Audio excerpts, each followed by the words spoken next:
Hi! Welcome back to our channel. ఈరోజు నేను unit 4లో నుంచి ఈ గ్లోబల్ బిజినెస్ సబ్జెక్ట్‌లో ఫోర్త్ లెసన్ నుంచి లాంగ్ ఆన్సర్స్ ఎక్స్‌ప్లెయిన్ చేస్తాను. సో, షార్ట్‌లో ఉంటాయి. ఎటువంటి టెన్షన్ లేకుండా చూడండి. లాస్ట్ వరకు చూడండి. ఇప్పటి వరకు ఎవరైనా సబ్స్క్రైబ్ చేయకపోతే సబ్స్క్రైబ్ కూడా చేసుకోండి. ఓకే. సో, ఫస్ట్ క్వెషన్ వచ్చేసి ఎక్స్‌ప్లెయిన్ స్ట్రాటజీ అండ్ ఈ business strategy and describe the consequences it faced in consequences it faces. Introduction చూసుకుంటే strategy refers to the long-term plan designed by an organization to achieve its goals and gain competitive advantage. E-business strategy is the plan focuses on digital technologies and online platforms to conduct business activity efficiently. అంటే ఏంటి ఇప్పుడు ఒక strategy అంటే కొన్ని plans, rules and regulations మన organisation మంచిగా run అవ్వాలంటే, goals reach అవ్వాలంటే, కాంపిటేటివ్‌లో మంచిగా అచీవ్ అవ్వాలంటే లైక్ ఇప్పుడు కాంపిటేటివ్‌లో మనది బిజినెస్ అనేది లైక్ రన్ అవ్వాలంటే ఉన్న జనరేషన్‌లో చాలా కాంపిటీషన్ ఉంటది గదా! ఒకళ్ళని మించి ఒకళ్ళు. సో, అసొంటి ఈ జనరేషన్‌లో మన బిజినెస్ ముందుకెళ్ళాలంటే ఒక స్ట్రాటజీస్ ఉంటాయి. స్ట్రాటజీస్ ఫాలో అయితే లాంగ్ టర్మ్‌లో మన బిజినెస్ అనేది మంచిగా ఇంప్రూవ్ అవుతదని జెప్పేసి కాంపిటేటివ్ అడ్వాంటేజ్‌లో మంచిగా రన్ అయితదని జెప్పేసి ఉంది. నెక్స్ట్ ఈ business strategy is the plan that focuses on the digital technologies. ఇప్పుడు ఎలక్ట్రానిక్ బిజినెస్, ఈ ఆన్‌లైన్ బిజినెస్ అనేది ఎక్కువ ఫోకస్ దేనిపైన చేస్తది? డిజిటల్ టెక్నాలజీస్ పైన ఫోకస్ జేస్తది. సో, ఏం జేస్తది మంచిగా మన ఆన్‌లైన్ బిజినెస్ మంచిగా రన్ అవ్వాలంటే ఏంటి? ఆన్‌లైన్ ప్లాట్‌ఫామ్స్‌లో ఎక్కువ పార్టిసిపేట్ జేసి ఎఫిషియెంట్‌గా వర్క్ చేస్తది. అట్లనమాట. మన ఆన్‌లైన్ బిజినెస్ రన్ అవ్వాలంటే ఎక్కువ డిజిటల్ టెక్నాలజీస్ పైనే ఆధారపడి ఉంటది. ఇప్పుడు స్ట్రాటజీ చూసుకుంటే, strategy defines the direction of organization helps in allocating resources effectively to achieve objectives. So, ఏంటి? ఇప్పుడు స్ట్రాటజీస్ చూసుకుంటే ఆర్గనైజేషన్‌లో ఫస్ట్ ఆఫ్ ఆల్ రిసోర్సెస్ ఉండాలి. రిసోర్సెస్ అనేటివి మంచిగుంటే మన బిజినెస్ అనేది మంచిగా ఉన్న బిజినెస్‌కి కావాల్సిన ఆబ్జెక్టివ్స్ అనేటివి రీచ్ అయితదనమాట. సో, రిసోర్సెస్ అంటే ఏంటి? మన బిజినెస్‌కి కావాల్సిన రా మెటీరియల్స్ అలాగే ఏంటి సప్లయర్స్ ఇవన్నీ మంచిగుంటేనే కదా కస్టమర్స్‌కి మంచిగా సప్లై చేస్తారు వాళ్ళు, ఆర్గనైజేషన్ వాళ్ళు. అట్లనమాట. సో, ఆర్గనైజేషన్ యొక్క నీడ్స్ మంచిగా అచీవ్ అయితే రిసోర్సెస్ మంచిగా దొరికితే ప్రొడక్షన్ అనేది మంచిగా అయితది. సో, కస్టమర్స్‌కి గూడా మంచిగా అందిస్తారనమాట. అట్లా. సో, ఆర్గనైజేషన్ యొక్క ఆబ్జెక్టివ్ రీచ్ కావాలంటే ఏం గావాలి? అలోకేటింగ్ రిసోర్సెస్ కరెక్ట్‌గా ఉండాలని జెప్పేసి అంటున్నాడు. నెక్స్ట్ ఈ బిజినెస్ స్ట్రాటజీ అంటే చూడండి, focuses on online business models and digital platforms. అంటే ఎక్కువ ఆన్‌లైన్ బిజినెస్ పైన ఫోకస్ చేస్తే, అలాగే డిజిటల్ ప్లాట్‌ఫార్మ్స్ పైన డిపెండ్ అయి ఉంటది. ఏంటి ఈ business strategy? Uses internal technologies for sales, marketing, customer service. So, ఈ బిజినెస్ స్ట్రాటజీ అంటే ఆన్‌లైన్ బిజినెస్ స్ట్రాటజీ. సో, అది టెక్నాలజీని యూజ్ చేసుకుంటది. మార్కెటింగ్‌ని కస్టమర్ సర్వీస్‌ని ఇంటర్నెట్ ద్వారానే చేస్తది. Next integrates IT systems with business process. So, IT సిస్టమ్స్‌తోని ఇంటిగ్రేట్ అయ్యి వాళ్ళ యొక్క బిజినెస్ ప్రాసెస్‌ని కంటిన్యూ చేస్తదనమాట. Okay. So, IT systems integrate అంటే ఒక చిన్న ఎగ్జాంపుల్ చెప్తా. ఇప్పుడు మనం ఒక ప్రొడక్ట్ ఆర్డర్ చేస్తాం. సో, ఇప్పుడు ఒక ప్రొడక్ట్ ఆర్డర్ చేయంగానే ఒక ఆర్గనైజేషన్‌లో మనం ఆర్డర్ చేసినట్టు ఒక ఒక ఎంప్లాయ్‌కెళ్తది ఆర్డర్ వచ్చినట్టు. ఆయన ఎక్కడికి పాస్ చేస్తాడు? గోడౌన్‌కి పాస్ చేస్తాడనమాట ఆర్డర్‌ని. వాళ్ళు ప్యాక్ చేస్తారు. ప్యాక్ చేసి వాళ్ళెక్కడికి తీసుకొస్తారు? ఆర్గనైజేషన్‌లో ఒక ప్లేస్ ఉంటది. ఎవరైతే పార్సెల్స్ తీసుకెళ్ళే వాళ్ళు ఉంటారో అక్కడికొస్తది. అక్కడి నుంచి మెల్లగా అది ట్రాన్స్‌పోర్టేషన్‌కెళ్ళి, షిప్పింగ్‌కెళ్ళి అట్లా మన దగ్గరకొస్తది. అంటే ఇవన్నీ ఇంటిగ్రేట్‌గా పనిచేస్తేనే, కలిసికట్టుగా పనిచేస్తేనే ఒక కస్టమర్ అనేది అంటే ఒక కస్టమర్ యొక్క నీడ్ రీచ్ అవుతున్నామనమాట. సో, ఇవన్నీ కలిసికట్టుగా పనిచేస్తేనే ఆర్గనైజేషన్ ఆబ్జెక్టివ్స్ రీచ్ అయితది. సో, ఇట్లనమాట. ఇంటిగ్రేట్ ఐటీ సిస్టమ్స్ అంటే ఇన్ఫర్మేషన్ టెక్నాలజీ సిస్టమ్స్ అన్నీ ఇంటిగ్రేట్ అయ్యి బిజినెస్ యొక్క ప్రాసెస్‌ని చేస్తున్నాయి. Next AIIMS to improve efficiency, customer reach and competitiveness. So, business స్ట్రాటజీలో వాళ్ళ యొక్క ఎయిమ్ ఏందంటే ఎఫిషియన్సీ అనేది ఇంప్రూవ్ చేసుకోవాలా. కస్టమర్‌కి తొందరగా రీచ్ అవ్వాలా. అలాగే కాంపిటేటివ్‌నెస్‌లో ఉండాలా. అంటే మార్కెట్‌లో కాంపిటేటివ్‌నెస్‌గా వాళ్ళు ఉంటేనే గదా! మంచిగా కాంపిటేటివ్‌గా బిజినెస్ రన్ చేస్తేనే గదా! బయట అందరికి తెలిసేది. అట్లనమాట. Next consequences faced by the e business strategy. అంటే ఏంటి? ఇక్కడ చూడండి. ఏమైతే మనకు ఆహ్, ఫేస్ చేస్తారో ఆహ్, బ ఈ బిజినెస్ స్ట్రాటజీ వల్ల వాళ్ళు ఏమేమి కాన్సిక్వెన్సెస్ ఫేస్ చేస్తాడో చూడండి. Rapid technologies changes requiring frequent updates. So, ఏమైతుంది ఈ రోజులలో ఆన్‌లైన్ బిజినెస్‌లో గాని ఆన్‌లైన్ బిజినెస్‌లో మనకు టెక్నాలజీ యూజ్ చేసుకుంటారు కాబట్టి, ఇవాళ రేపు ఏమైంది టెక్నాలజీ అనేది రోజు రోజుకి చేంజ్ అయితున్నది. సో, దానికి తగ్గట్టు వాళ్ళు చేంజ్ అవ్వాలి. ఎప్పుడు ఆన్‌లైన్ బిజినెస్ చేసినప్పుడు. Next high combination in online markets. So, ఏంటంటే కాంపిటీషన్ ఉంది. ఎందుకంటే ఆహ్, ఓవరాల్ ద వరల్డ్ ఆన్‌లైన్‌లో మార్కెట్ చేస్తారు. సో, మనది గూడా ఆళ్ళతో సర్వైవ్ అవ్వాలంటే కాంపిటీషన్‌లో మనం ఉండాలి. సో, అది హై కాంపిటీషన్ అని జెప్పేసి చెప్తుంది. Next cyber security and data privacy risk. ఇప్పుడు ఆన్‌లైన్‌లో మార్కెటింగ్ జేసినప్పుడు cyber security and data privacy రిస్క్‌లనేటివి ఉంటాయి. ఇవన్నీ ఫేస్ చేయాల్సొస్తది. Dependence on technology and internet infrastructure. So, మన ఆన్‌లైన్ మార్కెట్ అనేది టెక్నాలజీ, ఇంటర్నెట్ ఇన్‌ఫ్రాస్ట్రక్చర్ పైనే ఆధారపడి ఉంటది. సో, అవి 2 కరెక్ట్ ఉంటేనే మనం ఆన్‌లైన్ మార్కెటింగ్ అనేది జేయొచ్చు. Next need for skilled force and digital expertise. ఏంటి మన కంపెనీలో వర్క్ చేసే వాళ్ళు గూడా మా ఆన్‌లైన్ ఆన్‌లైన్ మార్కెటింగ్ చేయడానికి ఉపయోగపడే వర్క్ ఫోర్సే ఉండాలి. అలాగే డిజిటల్ ఎక్స్‌పర్టైజ్ వాళ్ళే ఉండాలి. నార్మల్‌గా ఇప్పుడు ట్రెడిషనల్ ఎంటర్‌ప్రెన్యూర్‌షిప్‌లో వర్క్ చేసే వాళ్ళు ఉండకూడదు. వాళ్ళు ఆన్‌లైన్ మార్కెటింగ్ చేసే ఎక్స్‌పీరియన్స్ ఉండాలి. అలాగే చేసే కెపాసిటీ ఉంటేనే వాళ్ళని తీసుకోవాలి అట్లా. నెక్స్ట్ ఇక్కడ కంక్లూజన్ చూసుకుంటే an effective e-business strategy helps business organizations succeed digitally, but it must continuously adapt to a technology and competitive challenges. అంటే ఏంటి? ఈ బిజినెస్ స్ట్రాటజీ హెల్ప్ చేస్తది. ఆన్‌లైన్ బిజినెస్ కావడానికి స్ట్రాటజీ మంచి హెల్ప్ చేస్తది. కాకపోతే మనం టెక్నాలజీని ఎప్పటికప్పుడు అప్‌డేట్ అవుతూ ఉండాలి. అలాగే కాంపిటేటివ్ ఛాలెంజెస్ కూడా ఫేస్ చేస్తూ ఉండాలి. వాటిని ఓవర్‌కమ్ చేయాలి. అట్లనమాట. Okay. Next what is e marketing? What are the techniques? And explain the advantages and disadvantages of marketing. చూసుకుంటే e marketing refers to the marketing products and services using digital technologies such as internet, social media, email and search engines. So, electronic market ఏందంటే ఈ products గాని, services గాని వాళ్ళు చ చేయాలంటే like production చేయాలన్నా, service కస్టమర్స్‌కి ఇవ్వాలన్నా డిజిటల్ టెక్నాలజీస్ పైన ఆధారపడతది. Internet, social media, email, search engines ఇవన్నిటి పైనే ఈ మార్కెటింగ్ అనేది ఆధారపడి ఉంటది. Next techniques of e marketing చూసుకుంటే సెర్చ్ ఇంజిన్ ఆప్టిమైజేషన్. సో, మనం గూగుల్‌లో సెర్చ్ చేస్తాం గదా! కొన్ని కొన్ని ప్రొడక్ట్స్ కోసం గూగుల్‌లోనే ఆర్డర్ చేసుకోవచ్చు. అదన్నమాట. Next social media marketing. Social media marketing అంటే ఇప్పుడు ఇన్‌స్టాగ్రామ్‌లో డైరెక్ట్ షాప్ నౌ అంటది కింద. ఇప్పుడు ఈ మధ్య ట్రెండింగ్ అవుతున్న గర్ సోప్ ఉంది. ప్రతి ఒక్క వాళ్ళు ఇట్లా ప్రమోషన్ చేసుకుంటే డైరెక్ట్‌గా కింద షాప్ అని చెప్పేసి వాళ్ళ వాళ్ళ యొక్క లింక్ ఉంటది. సో, డైరెక్ట్‌గా వాళ్ళ దగ్గరికెళ్ళిపోతే డైరెక్ట్ సెల్లర్ నుంచి ఎళ్తదనమాట అది. సో, ఇట్లనమాట. సో, సోషల్ మీడియా మార్కెటింగ్ అంటేనే ఇది. సో, యూట్యూబ్‌లో అప్పుడు అక్కడక్కడ యాడ్స్ వస్తుంటే కింద బై నౌ అని జెప్పేసి ఉంటది. సో, అట్లనమాట. డైరెక్ట్‌గా లేకపోతే వాట్సాప్‌లో క్యాటలాగ్స్ అని ఉంటది. అక్కడ వాళ్ళ యొక్క ప్రొడక్ట్స్ లింక్స్ ఉంటాయి. డైరెక్ట్‌గా అక్కడే బై చేసుకోవచ్చు. అట్లనమాట. ఇట్లా డిఫరెంట్ డిఫరెంట్ ఉంటాయి. ఈమెయిల్ మార్కెటింగ్ అంటే త్రూ ఈమెయిల్ అన్నమాట. కంటెంట్ మార్కెటింగ్ అంటే ఇప్పుడు చాలా చూస్తున్నాం మనం రీల్స్ అలాగే షార్ట్స్ యూట్యూబ్‌లో ఇట్లా ఈ కంటెంట్ చేసుకుంటూ మార్కెటింగ్ చేయడం అనమాట. Next online advertising, paid ads. ఏంటి మనం యాప్స్ మధ్యలో ఇప్పుడు మనకు యాడ్స్ వస్తుంటాయి. అవన్నమాట. నెక్స్ట్ ఇన్‌ఫ్లుయెన్సర్ మార్కెటింగ్ అంటే త్రూ ఇన్‌ఫ్లుయెన్సర్ ద్వారా మార్కెటింగ్ చేయడం. Next advantages of e marketing చూసుకుంటే గ్లోబల్ రీచ్ అట్ లో కాస్ట్. అంటే ఒక ప్రమోషన్ ద్వారా ఒక ఇన్‌స్టాలో ఒక మంచి ఇన్‌ఫ్లుయెన్సర్‌తో మనము ప్రమోషన్ చేపిస్తే అది ఎంత రీచ్ అయితది? ఫుల్‌గా రీచ్ అయితది కదా! చానా యూజర్స్‌కి రీచ్ అయితది. ఒక యూజర్ రీచ్ అయిన తర్వాత వాళ్ళ యొక్క ఫాలోవర్స్‌కి గూడా సజెస్ట్ చేస్తదనమాట ఆ రీల్. అట్లనమాట. ఫుల్‌గా రీచ్ అవుతది. అట్ లో కాస్ట్ అనమాట. అదే నువ్వు అన్ని ఫిజికల్‌గా అన్ని ఊర్లల్లకి నువ్వు ఇట్లా ప్రచారం చేయలేవు గదా! అట్లనమాట. సో, ఇది లో cost. Next easy targeting of specific customers. ఏంటి టార్గెటింగ్ చేయొచ్చనమాట. ఇప్పుడు డైరెక్ట్‌గా ఒక కస్టమర్ నీ ప్రొడక్ట్ గురించి లైక్ ఇప్పుడు ఇన్‌స్టాలో ఒక ఇన్‌ఫ్లుయెన్సర్ రీల్స్ నువ్వు చూస్తూనే ఉన్నావనుకో, వాళ్ళ రీల్సే నీకు ప్రొవైడ్ చేస్తది. అలాగే యూట్యూబ్‌లో గూడా నువ్వు ఒక కంటెంట్ గురించి చూస్తే వాళ్ళే వస్తాయి. అలాగే మళ్ళీ ఏంటి డైరెక్ట్‌గా మనము డాటా మన లైక్ ఏంటంటే యూత్ వాళ్ళకి పంపియాలా, మనకా రీల్స్ లేకపోతే ఎవరికి పంపియాలా అని జెప్పేసి అది మన పైనే ఆధారపడి ఉంటది. మనం ఏది జేస్తే అది డైరెక్ట్‌గా వాళ్ళకే రీచ్ అయిపోతది. అట్లా ఈజీ టార్గెటింగ్ జేయొచ్చు.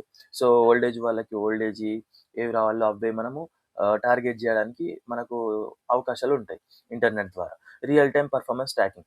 సో, మన పర్ఫార్మెన్స్‌ని డైరెక్ట్‌గా ట్రాకింగ్ జేసుకోవచ్చు. ఏంటి మన ఇన్‌సైట్స్ అన్నీ జూసుకోవచ్చు. ఏడు వరకు రీచ్ అయింది.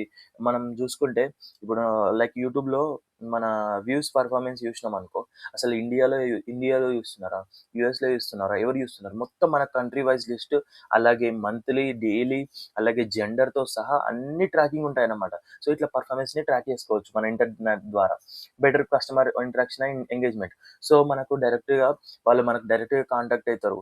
త్రూ టెక్స్ట్ గావచ్చు, కాల్ గావచ్చు, ఈమెయిల్ గావచ్చు, ఏమైనా గావచ్చు. డైరెక్ట్‌గా పర్సనల్‌గా కాంటాక్ట్ అయ్యే ఛాన్స్ ఉంటది. 24/7 ఇంటూ మార్కెటింగ్. అంటే ఏంటి 24 అవర్స్, 7 అవర్స్ 24/7 డేస్ మనకు మార్కెటింగ్ అనేది అవైలబిలిటీ ఉంటది. సో, షాప్ గాదు గదా! ఫిజికల్ షాప్ అయితే షట్టర్ మూసుడు, తీసుడు ఉంటది. ఓపెన్ చేసుడు, క్లోజ్ చేసుడు, పండగకి బంద్ అట్లా ఉంటది. సో, ఆన్‌లైన్ మార్కెటింగ్ ఏందంటే నీ దగ్గర ప్రొడక్ట్ అవైలబిలిటీ ఉన్నన్ని రోజులు నువ్వు అవైలబుల్ పెడితే వాళ్ళు ఎప్పుడైనా ఆర్డర్ చేసుకోవచ్చు. అట్లా. లిమిటేషన్ ఆఫ్ ఈ మార్కెటింగ్ అంటే disadvantages. Dependence on internet connectivity. So, internet connection ఉంటేనే ఆర్డర్ చేసుకోవచ్చు. వితౌట్ ఇంటర్నెట్ కనెక్షన్ చేయలేం. అలాగే data privacy and security concern. So, data privacy, security concern ఉంటది. Next high competition and ad clutter.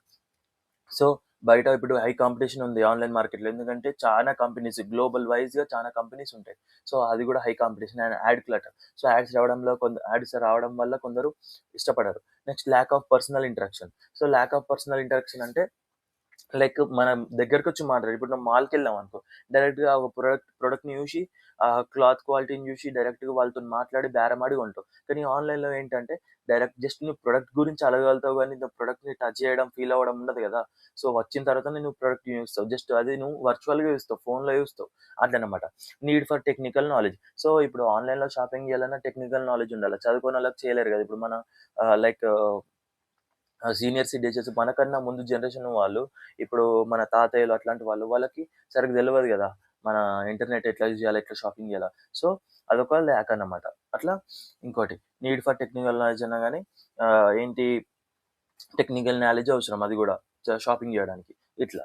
Conclusion e marketing is a powerful tool for modern businesses. But its limitation may must be managed carefully. So, limitations అనేది manage జేసుకోవాలి. So, data ప్రైవసీని మనము చాలా జాగ్రత్తగా ఉంచుకోవాలి. అలాగే securities గూడా మంచిగా ఉంచుకుంటేనే మన ఆన్‌లైన్ మార్కెటింగ్ అనేది మంచిగా కొనసాగుతది. అట్లనమాట. ఇది పవర్‌ఫుల్ అని జెప్పేసి అంటున్నాడు. అయినా గాని మనం లిమిటేషన్‌ని ఓవర్‌కమ్ జేసుకుంటుంటే మనకు బెస్ట్ అట్లా. నెక్స్ట్ థర్డ్ క్వెషన్ చూసుకుంటే what is social media? And explain the integration of e-commerce with social media platforms. Social commerce refers to buying and selling products through directly social media platforms by integrating e-commerce features. So, social media commerce అంటే ఏంటి? Social commerce అంటే ఏంటి? ఇందాకనే చెప్పిన. ఇన్‌స్టాలో, వాట్సాప్‌లో, యూట్యూబ్‌లో ఇట్లా డైరెక్ట్‌గా మనము ప్రొడక్ట్స్ సేల్ చేస్తే దాన్ని సోషల్ మీడియా కామర్స్ అంటారు. లేకపోతే సోషల్ కామర్స్ అంటారు. సో, ఈ కామర్స్ యొక్క ఫీచర్స్‌ని ఇంటిగ్రేట్ చేసి సోషల్ మీడియాలో ప్రొడక్ట్స్ సేల్ చేస్తేనే సోషల్ కామర్స్ అంటారు. ఓకే. సోషల్ కామర్స్ చూసుకుంటే common social interaction with online shopping. So, ఇప్పుడు మనం రీల్స్‌లలో ప్రొడక్షన్ గురించి వాళ్ళు ఇప్పుడు చెప్తారు ఇన్‌ఫ్లుయెన్సర్స్. సో, డైరెక్ట్‌గా మనం కామెంట్స్ పెడతాం. సో, వాళ్ళు మనకు డైరెక్ట్‌గా పంపిస్తారు. అక్కడ ఏమైతదంటే ఆ కామెంట్స్‌లో నువ్వన్ని రివ్యూస్ చూస్తావు. ఆ! చాలా మంది కామెంట్స్ చేస్తారు పబ్లిక్‌గా. సో, అట్లా జరుగుతదనమాట. ఇంటరాక్షన్ జరుగుతది. ఆన్‌లైన్ షాపింగ్ జరుగుతది. సోషల్ మీడియాలో. Next enables users to shop without leaving social media apps. So, నువ్వు ఇన్‌స్టాలో ఉన్నప్పుడే డైరెక్ట్‌గా షాపింగ్ చేస్తావు. ఆడనే వాళ్ళకు డీటెయిల్స్ పంపిస్తావు. నీ అడ్రెస్ డీటెయిల్స్ వాళ్ళకు అన్నీ పంపించేస్తావు. నువ్వు ఎటువంటి ఎక్స్‌ట్రా యాప్ యూజ్ చేసిన అవసరం లేదు. అట్లనమాట. User generated content and reviews. ఏంటి ఇప్పుడు వాళ్ళ యొక్క కంటెంట్‌ని రివ్యూ చేయొచ్చు. ఆళ్ళకిచ్చిన కామెంట్స్ చూడొచ్చు. అలాగే ప్రొడక్ట్ యొక్క రివ్యూస్ చూడొచ్చు. అన్నీ చూడొచ్చు అక్కడే మనం. ఎటువంటి ఇబ్బందుండదు. ఇంకో యాప్ ఓపెన్ చేయనవసరం లేదు. అట్లా. Next integration of e commerce with social media. ఈ-కామర్స్‌తోని ఇంటిగ్రేట్ అయితే సోషల్ మీడియా ఎట్లుంటదో చూడండి. Product catalogues displayed on the social media platforms. So, డైరెక్ట్‌గా ఇప్పుడు వాట్సాప్‌లో చూసుకుంటే కొన్ని స్టోర్స్ వాళ్ళు వాళ్ళ యొక్క ప్రొడక్ట్స్ అనేది డైరెక్ట్ బిజినెస్ వాట్సాప్ అని ఉంటది. దాంట్లో వాళ్ళ యొక్క ప్రొడక్ట్స్ అన్నీ ఉంటాయన్నమాట. డైరెక్ట్ క్యాటలాగ్స్ లాగా ఉంటది. వాళ్ళ ప్రొఫైల్ ఓపెన్ చేస్తే వాళ్ళ ప్రొడక్ట్స్ ఉంటాయి. డైరెక్ట్ మనం ఆర్డర్ చేసుకోవచ్చనమాట వాట్సాప్‌లోనే. మనం దాన్ని బై అని చెప్పంగానే వాళ్ళకి డైరెక్ట్ రిక్వెస్ట్ ఎళ్తది. మనకు మళ్ళీ తర్వాత అడ్రెస్ ఫిల్ చేయమని వస్తది. అట్లనమాట. అట్లుంటది. Next direct purchase links in app checkout options. వాళ్ళు మనకు డైరెక్ట్‌గా లింక్స్ పంపిస్తారనమాట చెక్‌ఔట్ చేయడానికి. Next influencer marketing and product promotions. చెప్పాను ఆల్రెడీ రీల్స్ చేస్తారు ఇన్‌ఫ్లుయెన్సర్స్ మన యొక్క ప్రొడక్ట్ గురించి. సో, తొందరగా రీచ్ అయితది. మార్కెటింగ్ అనేది బావుంటది. Customer reviews like, shares influencing buying are decision. So, ఇప్పుడు ఒక ప్రొడక్ట్ ఇది మనం లైక్స్ ఎక్కువుండి, షేర్స్ ఎక్కువుండి, కామెంట్స్ మంచిగుంటే మనం ఏం చేస్తాం? తొందరగా తీసుకోవడానికి ఇష్టపడతామనమాట. సో, బయింగ్ డెసిషన్స్‌కి ఇవన్నీ ఉపయోగపడతాయి. రివ్యూస్, లైక్స్, షేర్స్ అన్నమాట. అలాగే కంటెంట్ ఎవరు చేస్తున్నారో కూడా అర్థమైపోతది. ఇప్పుడు నార్మల్‌గా నేను గర్ సోప్ అని చెప్పాను కదా! మీకు ఆల్రెడీ తెలిసే ఉంటది. ఇన్‌స్టాలో చాలా వరకు మీరు చూసుంటారు. గర్ సోప్ గురించి రీసెంట్‌గా సుమ కంగనాల కూడా చేశారు. సో, అంటే ఇన్ని రోజులు వేరే వాళ్ళు చేస్తే నమ్మలేరు గానీ, సుమ కంగనాల చేయంగానే, సుమ గారు యాంకర్ సుమ చేయంగానే చాలామంది అంటే లైక్ జెన్యూన్ కావచ్చు అని చెప్పేసి అట్లా అనుకుంటున్నారు. అట్లనమాట. సో, మనకు తెలిసిన వాళ్ళు ఎవరైనా మంచోళ్ళు వాళ్ళు అడ్వర్టైజ్‌మెంట్ చేస్తే, ఇది బావుంటది కావచ్చు అని చెప్పేసి అనుకుంటాం మనం. అంటే కస్టమర్ మనం కొనుక్కోవడం దేనిపైన డిపెండ్ అయి ఉంటది. కంటెంట్ పైన వాళ్ళు చేసే కంటెంట్ ఎవరు చేస్తున్నారో దానిపైన డిపెండ్ అయి ఉంటది. అలాగే రివ్యూస్, లైక్స్, షేర్ పైన కూడా డిపెండ్ అయి ఉంటది. Personalised advertise based on your behaviour. So, మన ఇష్టం అన్నమాట. అడ్వర్టైజ్‌మెంట్స్ ఎట్లా చేయాలో మన బిహేవియర్ పైన ఆధారపడి ఉంటది ఆన్‌లైన్ మార్కెట్‌లో. Next benefits of social commerce. Increased customer engagement. డైరెక్ట్‌గా కస్టమర్స్ ఎంగేజ్‌మెంట్ ఫాస్ట్‌గా అవుతది. ఎందుకంటే ఆ లైక్స్, షేర్స్ ఆ కామెంట్స్ వల్ల డైరెక్ట్‌గా ఇన్వాల్వ్ అయితారనమాట. Next improves brand visibility and trust. So, డైరెక్ట్‌గా బ్రాండ్ అందరికి విజిబుల్ అయితది. ట్రస్ట్ కూడా డెవలప్ అయితది. High conversation rates. High conversations అంటే ఆల్రెడీ కన్వర్జేషన్స్ అవుతూ ఉంటాయి. కామెంట్ సెక్షన్‌లో చూస్తాం కదా! మనం ఎక్కువ రీల్ చూడంగానే ఫస్ట్ కామెంట్స్ ఓపెన్ చేస్తాం కదా! కామెంట్స్ ఓపెన్ చేసి వాళ్ళకి రిప్లై ఇస్తాం. ఎందుకిట్లా అని చెప్పేసి. బ్యాడ్ ఉంటే బ్యాడ్, గుడ్ ఉంటే గుడ్ వాళ్ళకి అడుగుతామనమాట. అట్లా. Better customer experience. కస్టమర్ కూడా మంచి ఎక్స్‌పీరియన్స్ ఇస్తాడు. అట్లా. Conclusion. Social commerce strengthens e-global business by combining social interaction with digital shopping. So, social commerce అనేది ఈ ఆన్‌లైన్ మార్కెట్‌కి మంచిగా స్ట్రెంత్ లాగా ఉండి లైక్ మంచిగా బలంగా మారి సోషల్ ఇంటరాక్షన్‌తోని డిజిటల్ షాపింగ్ అనేది మంచిగా చేస్తదనమాట. Okay. Next discuss the impact of voice search optimization on e commerce websites. Voice search optimization refers to optimizing website to respond accurately to voice-based search queries with digital assistants like Alexa, Siri, Google Assistant. So, ఏంటంటే ఈ ఇప్పుడు digital like voice commerce వచ్చిన నుంచి ఇంకా type చేయనవసరం లేదు. ఏం open చేయనవసరం లేదు. డైరెక్ట్ హే సిరి, ఏ అలెక్సా అని చెప్పేసి, హై గూగుల్ అసిస్టెంట్ అని చెప్పేసి మనం అన్నీ యూజ్ చేసుకొని డిఫరెంట్ డిఫరెంట్ నీడ్స్‌ని మనం చేసుకుంటున్నాం. లైక్ ఇప్పుడు ఓపెన్ వాట్సాప్ అన్నా ఓపెన్ అయితది. అలాగే కాల్ చేయమన్నా కాల్ చేస్తది. అలాగే మన షాపింగ్ చేయమన్నా షాపింగ్ చేస్తది. నువ్వు కరెక్ట్‌గా చెప్తే. అట్లనమాట. ఇవన్నీ వచ్చిన నుంచి చాలా ఈజీ అయిపోయింది మనకు. వెంటనే మనకు అక్యురేట్‌లీగా మనకు రెస్పాండ్ అయితున్నది. అలాగే ఫాస్ట్‌గా రెస్పాండ్ అయితున్నదనమాట. సో, ఎంత దేనికి చూడు. ఇక్కడ voice search optimisation refers to optimising website to respond accurately to voice based search queries using digital assistant like Alexa, Siri and Google Assistant. So, ఇవన్నీ మనకు తొందరగా క్విక్‌లీగా రిప్లై ఇస్తున్నాయి, రెస్పాన్స్ అవుతున్నాయి. అలాగే అక్యురేట్‌లీగా ఉంటున్నాయని చెప్తున్నది వాయిస్ సెర్చ్ ఆప్టిమైజేషన్‌లో. Next impact of voice search optimization. So, voice search optimization వాడడం వల్ల ఇంపాక్ట్ ఏముంటదో చూడండి. ఏంటి? Increases website visibility in voice search results. So, voice search results వల్ల వెబ్‌సైట్ విజిబిలిటీ అనేది పెరుగుతది. Next improves customer convenience and accessibility. So, customer యొక్క convenience పెరుగుతది. అలాగే యాక్సెసిబిలిటీ కూడా పెరుగుతది. Supports mobile and hand free searches. ఏంటి? మొబైల్‌కి మనకు సపోర్ట్ అయితది కాబట్టి మొబైల్ ఎక్కడ పెట్టినా గానీ పర్లేదు. అలాగే హ్యాండ్ ఫ్రీ సెర్చెస్. మనం టైప్ చేయకుండానే మనకు సెర్చ్ చేయొచ్చనమాట. ప్లే ఏ సాంగ్ అని కూడా ప్లే అయితది. అట్లా. Enhances local search results. ఏంటి? లోకల్ సెర్చ్ రిజల్ట్స్ కూడా పెరుగుతాయన్నమాట. Next requires conversationals and natural language content. So, ఏంటంటే మన లాంగ్వేజ్‌తోనే అది గుర్తుపట్టి అంటే మన లాంగ్వేజ్ ఎటువంటిదైనా సరే మనకు రిజల్ట్ అనేది అక్యురేట్‌గా ఇస్తది. సో, ఏమైతది ఆహ్ నేచురల్ లాంగ్వేజ్ కంటెంట్ కావాలన్నమాట. అది తొందరగా రెస్పాండ్ అవ్వాలంటే. సో, ఇక్కడ అందుకనే requires conversational and natural language content అని అంటున్నారు. Improves customer experience and engagement. So, customer experience కూడా బావుంటది. ఎందుకంటే ఎక్కడో కూర్చుండి హాయ్ సిరి అని చెప్పేసి, అలెక్సా అని చెప్పేసి వాళ్ళ యొక్క నీడ్స్ అనేటివి చేసుకుంటున్నారు. సో, ఫోన్ టచ్ చేయకుండానే వితౌట్ టైపింగ్ అనేది వాళ్ళకయిపోతుంది కాబట్టి వాళ్ళ కస్టమర్ ఎక్స్‌పీరియన్స్ బావుంటది. Next challenges of voice search optimization చూసుకుంటే difficulty in predicting voice search queries. ఒక్కొక్కసారి మనం చెప్పింది అర్థం కాకపోతే, మనం సరిగ్గా చెప్పకపోతే ప్రాంప్ట్ అనేది మన వాయిస్ అనేది కరెక్ట్ లేకపోతే కొద్దిగా డిఫికల్ట్ ఉంటది. Limited display of search results. So, మనం కొన్ని లిమిటెడ్ డిస్‌ప్లే అయితాయన్నమాట. మనం కరెక్ట్‌గా టైప్ చేస్తే కొద్దిగా డిఫరెంట్‌గా ఉంటది. మనం వాయిస్‌తోని చెప్తే కొద్దిగా డిఫరెంట్‌గా ఉంటది. Need for continuous content optimisation. So, ఏంటంటే కంటెంట్‌కి ఆప్టిమైజేషన్ అనేది కంటిన్యూయస్‌గా ఉండాలన్నమాట. అయితేనే అది మంచిగా రిజల్ట్స్ వస్తాయి. కంక్లూజన్ చూసుకుంటే voice search optimisation plays an important role in improving e-commerce website visibility and user experience. So, voice search optimisation important role play చేస్తది. దేనికి? ఈ-కామర్స్ వెబ్‌సైట్ విజిబిలిటీ అవ్వడానికి యూజర్ ఎక్స్‌పీరియన్స్ పెరగడానికి ఈ వాయిస్ సెర్చ్ ఆప్టిమైజేషన్ మంచిగా play చేస్తది అని చెప్పేసి అంటున్నారు కంక్లూజన్‌లో. నెక్స్ట్ లాస్ట్ క్వెషన్ చూసుకుంటే explain the role of artificial intelligence and machine learning in e-commerce చూసుకుంటే AI and AML use computer systems to simulate the human intelligence and learn from the data to improve decision making in e-commerce. So, ఈ-కామర్స్‌లో AML use చేసుకొని human ఇంటెలిజెన్స్‌ని వాళ్ళు simulate చేసుకొని, డాటాను మన దగ్గర నుంచి తీసుకొని, మన దగ్గర నేర్చుకొని, ఆ డెసిషన్ మేకింగ్ అనేది ఈజీగా ఇస్తుందన్నమాట ఆన్‌లైన్ మార్కెటింగ్ కోసం. సో, మన దగ్గరనే డాటా తీసుకొని, మన దగ్గరనే నేర్చుకొని, మన యొక్క ఇష్టాలను తెలుసుకొని, మన యొక్క అలవాట్లను నేర్చుకొని, అన్నీ నేర్చుకొని డెసిషన్ మేకింగ్ ఈజీగా ఇస్తుందన్నమాట ఆన్‌లైన్ కామర్స్‌ని. ఏందంటే ఇప్పుడు మన యొక్క ఇష్టం తెలుసుకొని కదా! ఇప్పుడు మనం ఏది ఇష్టపడుతున్నామో డైరెక్ట్‌గా అర్థమైపోతుంది. మనం ఎక్కువ ఏది సెర్చ్ చేస్తామో అర్థమైపోతుంది. మనకు అదే సజెస్ట్ చేస్తదనమాట. సో, మనం మాట్లాడుకునే ఇయాల రేపు చూసుకుంటే మీరు ఒక్కొక్కసారి మనం మాట్లాడింది గూడా విని, ఒకసారి మనం ఏమేమి మాట్లాడుకుంటున్నామో అదే మన ఫీడ్‌లో వస్తదనమాట. సో, చూస్తున్నారు గదా! ఇంత టెక్నాలజీ ఇంప్రూవ్ అయింది. సో, మనకేది ఇష్టమో, మనం ఏం అవసరమో అదే మనకు డైరెక్ట్‌గా చూపించేటట్టు ఈ AI and machine learning useful అయితున్నాయన్నమాట. సో, ఆన్‌లైన్ మార్కెటింగ్ పెరగడానికి ఇవి 2 యూజ్‌ఫుల్ అయితున్నాయి. Next role of AI and ML in the e-commerce. దాని యొక్క రోల్ చూసుకుంటే పర్సనలైజ్డ్ ప్రొడక్ట్ రికమెండేషన్ చెప్పా గదా! డైరెక్ట్‌గా మనకు అవసరం ఉన్న ప్రొడక్ట్సే రికమెండ్ చేస్తుంది. Chat bots for customer support and interaction. So, మనకు ప్రతి ప్లాట్‌ఫార్మ్‌లో చాట్ బాట్స్ ఉంటాయి. మన యొక్క ప్రాబ్లమ్స్ చెప్పడానికి, మన యొక్క ప్రాబ్లమ్ రిసాల్వ్ చేయడానికి, ఏవన్నా ఇంటరాక్షన్ అవ్వడానికి. సో, ఇవన్నీ ఉంటాయన్నమాట. Demand for forecasting and inventory management. ఏంటి వాళ్ళ ఒక ఆర్గనైజేషన్‌లో ఇన్వెంటరీ అనేది కరెక్ట్‌గుందా? డిమాండ్ ఫోర్‌కాస్టింగ్ జేయడానికి బయట మార్కెట్ ఎట్లుంది? ఎన్ని ఆర్డర్స్ వస్తున్నాయి? ఆర్డర్స్ పెరిగిన కొద్దీ డిమాండ్ పెరిగినట్టు. సో, అవన్నీ ఈ ఏఐఎంఎల్ ద్వారాలు తెలుసుకుంటారనమాట. సో, వాళ్ళదేదైనా ప్రొడక్షన్ మంచిగా కావాలంటే ఈ ఏఐఎంఎల్‌ని యూజ్ చేసుకుంటారు. సో, డిమాండ్ ఫోర్‌కాస్ట్ చేస్తే ఇన్వెంటరీ మేనేజ్ కరెక్ట్ చూసుకుంటారు. Fraud detection and secure transaction. So, fraud detect చేస్తదనమాట ఏఐఎంఎల్. ఎటువంటి ఫ్రాడ్ అవ్వకుండా మంచి సెక్యూర్ ట్రాన్సాక్షన్ చేస్తది. Dynamic price strategies. సో, ఏమైతది?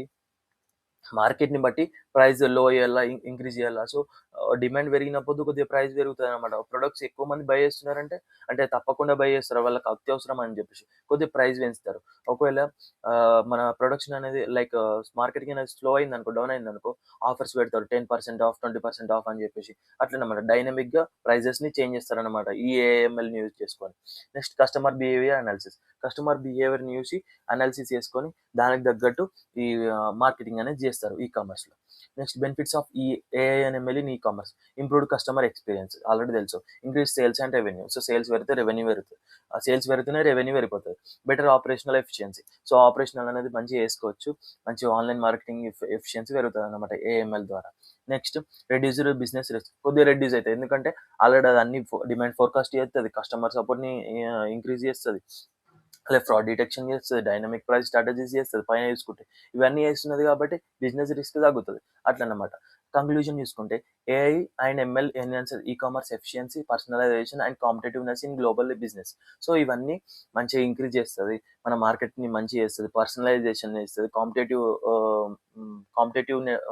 నేచర్‌లో ఈ కాంపిటేటివ్ వరల్డ్‌లో మంచిగా మన యొక్క బిజినెస్ ఈ గ్లోబల్ బిజినెస్ లాగా మంచిగా గ్లోబల్‌లో మంచిగా ఎక్స్‌పాండ్ అయ్యి మంచిగా అందరికి తెలిసేటట్టు, మంచిగా మార్కెట్ అయ్యేటట్టు చూసుకుంటదనమాట.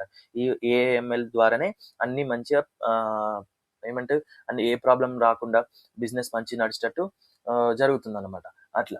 సో, ఇది ఇంతేననమాట. జస్ట్ మీరు ఒకసారి, ఇంకోసారి వింటే అర్థమైపోతది. ఎటువంటి కన్‌ఫ్యూజన్ ఉండదు. సో, అనవసరంగా టెన్షన్ పడి ఎగ్జామ్‌లో సరిగ్గా రాయకపోయారు. సో, ఎటువంటి టెన్షన్ అవసరం లేదు. అన్నీ ఓన్‌గానే ఉన్నాయి. దీంట్లో మొత్తం సోషల్ మీడియా, ఈ-కామర్స్ గురించే ఉంది. సో, మార్కెటింగ్ మనం జేసేదే. మనం ఎందరో మంది ఇన్‌స్టాలో ఆర్డర్ చేసుకుంటాము, యూట్యూబ్‌లో చూస్తాము. డిఫరెంట్ డిఫరెంట్ వెబ్‌సైట్‌లలో మనం ఆర్డర్ చేసుకుంటాం గదా! అదే ఇందులో అంతే. జస్ట్ మనం దాని యొక్క అడ్వాంటేజెస్ అనేది నీట్‌గా రాసి, డిసడ్వాంటేజెస్ రాసుకుంటే సరిపోతది. అన్నిటికి సేమ్‌గుంటది కంటెంట్. ఎటువంటి టెన్షన్ పడాల్సిన అవసరం లేదు. So, thank you for watching our video. So, me support అనేది ఇలాగే ఉండాలి. మీరు సపోర్ట్ చేస్తుండాలి. అయితేనే నేను మంచిగా కంటెంట్ అనేది మంచిగా ఇంకా కంటెంట్ అనే మన కంటెంట్ అనేది మంచిగా చేయడానికి ఎంకరేజ్ అవుతాం. మీరు ఎంకరేజ్ చేస్తేనే నేను ఇంకా నా ఎఫర్ట్స్ ఇంకా పెట్టి ఇంకా మంచి మంచి కంటెంట్ కలెక్ట్ చేయడానికి కృషి చేస్తానన్నమాట.